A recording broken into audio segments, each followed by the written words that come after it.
চোয়ে মাদলা। জয় মাদলা। হ্যাঁ, আচ্ছা তারপর? চোয়ে মাদলার গল্প আর তোর কাছে কি বলবো রে।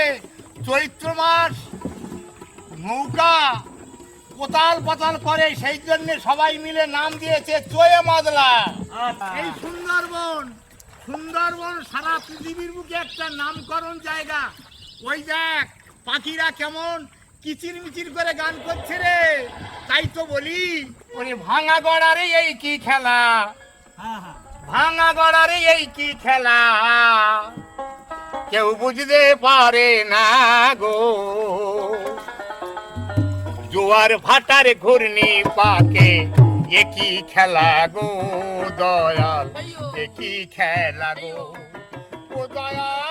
আমার এই মাঝি মাল্লার নাটকটি দুটো চরিত্র নিয়ে এই নাটকটি, মাঝি আর মাল্লা।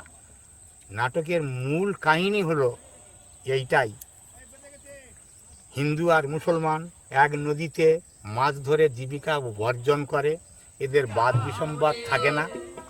তারপর জোয়ার ভাটা, কখন জোয়ার ভাটা হবে। হেইয়ো, হেইয়ো।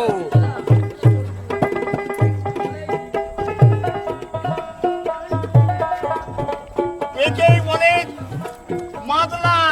ওরে বাপ রে, দেখ দেখ দেখ দেখ কানাই, কি অপরূপ দৃশ্য।